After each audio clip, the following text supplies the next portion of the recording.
Okay, third graders, we are learning double digit multiplication today, and this is really lesson 144, unlike the last video when I said the wrong number several times. But we're on lesson 144 and we're learning double digit multiplication, and the school year is almost over. We only have one more lesson after today. So you're not going to have a chance to completely master this and get a ton of practice, but I still want to show it to you so that you see it. And I looked ahead into the fourth grade book, and within the first few weeks of school, we'll start talking about it again, and I'll re-teach you how to do it. But I just want to show you. So I will do a bunch with you on the board, and these are all just, I want you to get a piece of paper and do them with me. Very important, because this is totally new, and if you practice doing it with me, I think you're going to master it more quickly. And then I will make a second video, like a part 2,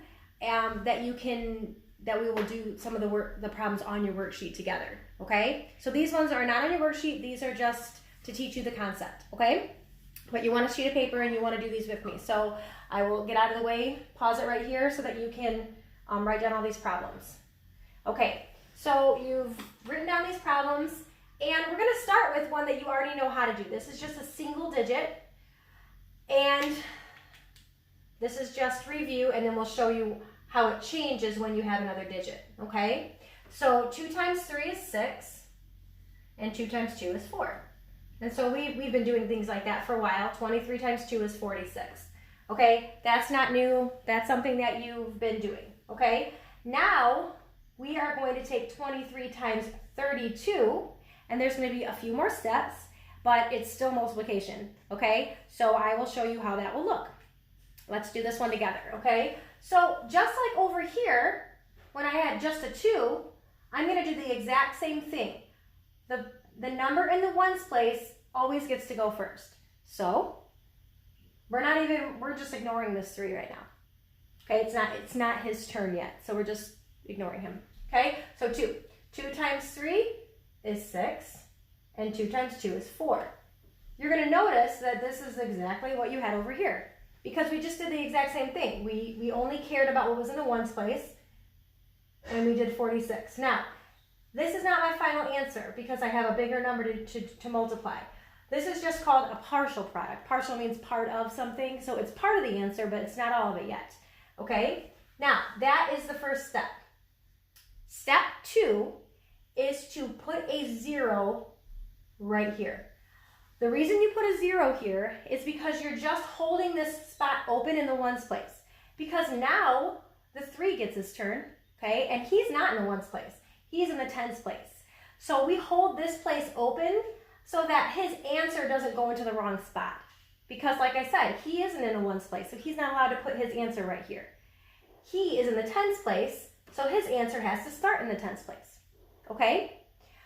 So now that you've done 2 times 23, 3 is going to go. Now 2's already had his chance, so he just sits there. He doesn't do anything. We don't even look at him. And we now are only caring about the 3. And I thought, if I can remember to do this, I'll keep switching markers just so that you can see the difference. So now I'm multiplying the blue 3, okay? 3 times 3 is 9. Where do I put that? I put it right here. I'm going to have a second row of answers. I'm going to put it right here. Now see how this is in the tens place, just like this is in the tens place? Okay, so his answer has to start in his place, right there.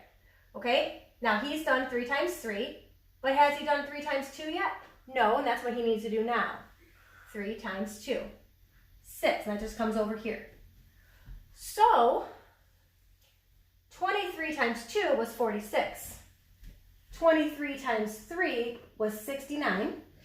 And it scooted over 1, and now we're ready for the third step, which is to add them up.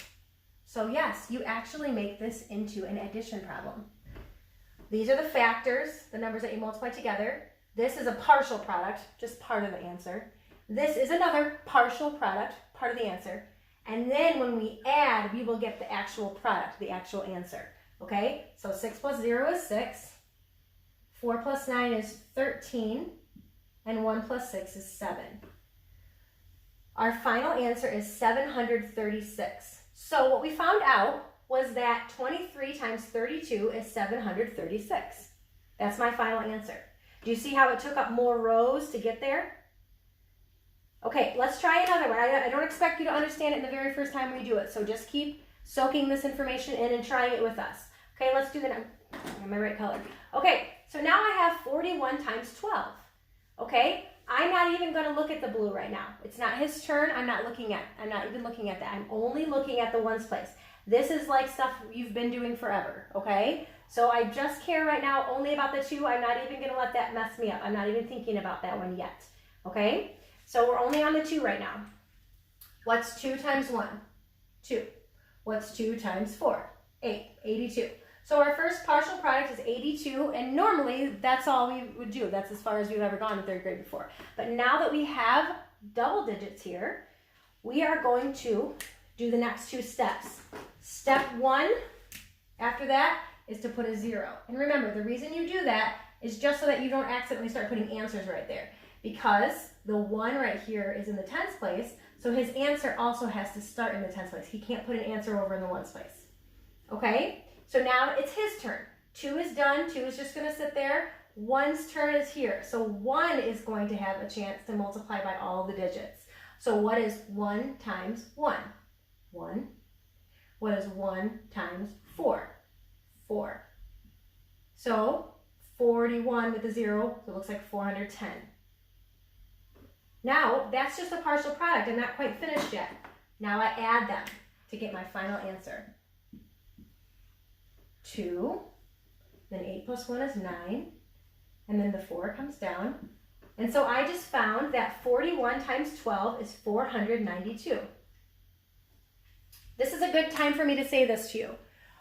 This is where our rows, it's so important that we're keeping them very, very straight. We'll get into bigger and bigger problems, and so if your rows start going like this, you might add the wrong thing, right? So it's really important that your rows are very straight, okay? All right, so moving along, trying these. Since this is our 3rd one that we're doing together, if you start to feel a little bit more confident, maybe try to go ahead of me a little, see if you're doing it correctly, okay? All right, so remember, when you first start, just completely ignore that other number. It's not its turn yet, so it's just standing there waiting its turn. Okay, so we have a 4. So 4 times 1, 4, and 4 times 3, 12. 124 is my first partial product. Now, the 1 has patiently been waiting for his turn. He's not going to put any answers in the 1 spot because he's not in the ones place. So he starts out by putting a 0 there just to hold that spot open, okay? And then he will begin to multiply. He multiplies by both numbers too, okay? So 1 times 1 is 1, and 1 times 3 is 3.